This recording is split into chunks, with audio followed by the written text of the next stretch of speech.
All right. I okay. So this guy, Grumpy Vegan Grandad, did a video taking a video of mine where I talk about Meatless Mondays, and he did a reaction to it. So I was calling Meatless Mondays good because if you're not eating meat, that's good. Obviously, nothing is set. Like if you normally eat one steak a day and you stop eating steak on Mondays, but then you start eating two steaks a day on all the other days, then that is worse than before you did the Meatless Monday thing. But on average, I mean, we don't even have to say on average. The point is that if doing Meatless Mondays makes less animal products consumed, then that is good. So there always is the possibility that there could be an effect. Part of his point here was that people like will replace their meat with eggs, and so like the same amount or maybe even more animal products are eaten. I highly doubt this. So if people usually eat about 3 meals a day, a lot of people eat a lot more than that. But yeah, so if you have a breakfast that has like sausage and eggs or whatever, and then you have a lunch that it has like a sandwich with like sliced turkey deli meat or whatever, and then for dinner you have like beef tacos or a burger, or I don't know, whatever.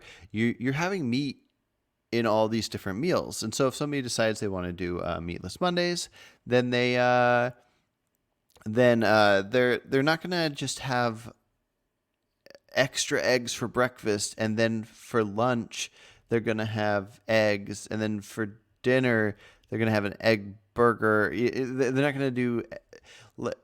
They're not gonna replace every bit of meat with eggs. They're not gonna replace every bit of meat with eggs and extra cheese.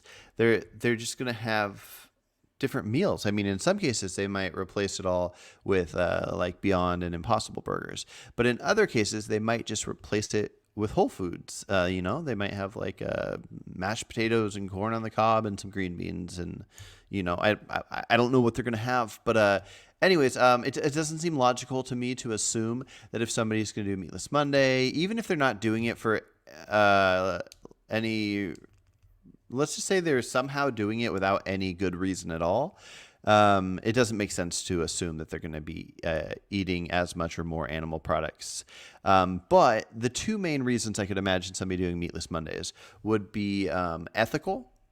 If they are not vegan but they want to eat less, they know that it harms animals and they want to do it for ethical reasons, then I think if they replace it with more eggs and dairy, then that just means they're not educated on the topic. So that doesn't mean that you shouldn't say Meatless Mondays is a good thing. That just means that anybody doing Meatless Mondays should be nicely educated on, hey, you should just do vegan Mondays, or cut back on dairy and eggs, or at least don't replace the meat you're cutting out with dairy and eggs, or whatever. Anything that still makes it less is good. Okay, so that's if they're doing it for ethical reasons. If they're doing it for health reasons, it's kind of a similar thing. If they're cutting out meat because they hear that meat's not healthy for you, then yeah, if they're replacing it with eggs and dairy, then you try to show them how those things aren't healthy. If they find those things to be healthy and they're just doing it on their own, I mean, that's just them doing it. So yeah, I won't, if somebody's doing it for health reasons and the outcome isn't that less animal products are eaten, then I have no reason to congratulate that. If you show me an individual that's doing it for that reason, and I'm not saying it's because of health reason, but I'm saying if they just show me everything they eat and they end up eating more animal products, and let's say we could calculate it and they're causing more harm and more death, then I'd go like that's not a good thing. But the likelihood of that being the outcome just seems so unreasonable to me.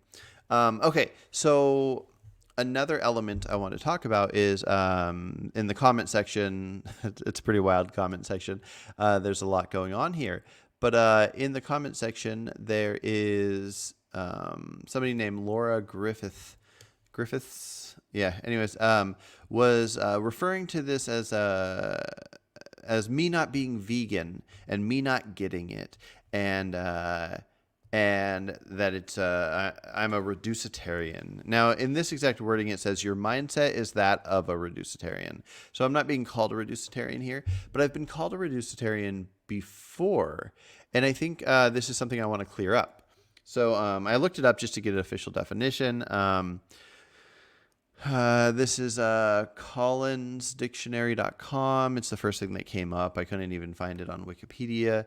But it says in British English, noun, a person who has reduced or is attempting to reduce the amount of meat and fish they consume. So that's interesting. It's interesting that it's, yeah. Anyways, so that's referring to the person doing that, not the person that's congratulating that or pushing that or accepting of that. So the reducetarian is the one that I would be talking to when I tell somebody like, yeah, do meatless Mondays. You currently eat meat, dairy, and eggs all the time, and you're up for and interested in reducing. Reduce, yeah, do meatless Monday, or do a thing where instead of eating animal products every meal, don't have animal products for breakfast.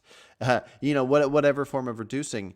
I just want to get this through people's heads. I think we should get better at using accurate words. Now, I'm not the greatest person with words. If I mess up, I slip up, let me know, and I want to get better at it.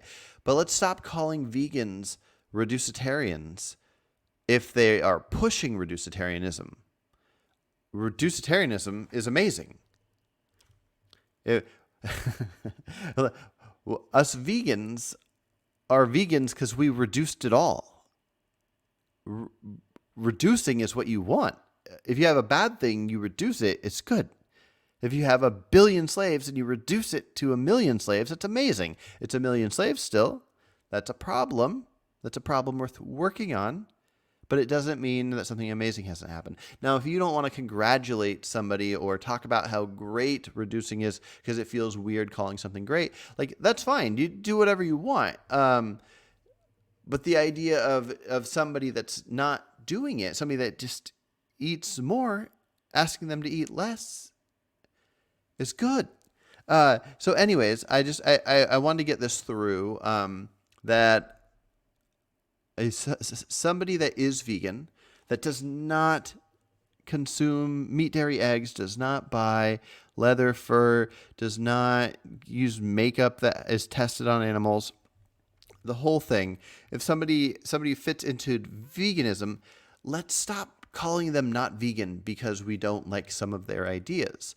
I love having my ideas challenged. Challenge my ideas all the time. Challenge this one. But calling me not vegan is kind of silly, and calling other vegans not vegan is kind of silly. Not that it really matters. Like, I don't really care about the label. I just want people to stop harming animals, and I want to do my part to work towards that. But going out of your way to do that just seems like there's more negative happening. I can't imagine what somebody gets out of that. Like they see this vegan talking and they disagree and they actually want to type the words, "You're not vegan." Like, well, why would you do that? Like, what? Like, think about your actions, and do your actions like benefit anything? Now, people could disagree on stuff. You could say, you could say whatever you want and share your opinions, but at some level, you're just having fun with being harmful to animals in the cause. And yeah. So anyways, I don't get it. Stop calling vegans reducetarians because they are interested in other people that are not vegan becoming reducetarians, and stop calling vegans not vegan. But yeah, those are my thoughts. Like, subscribe, comment, all the things. Join this conversation. Yeah, I'll see you guys in the next one. Take care.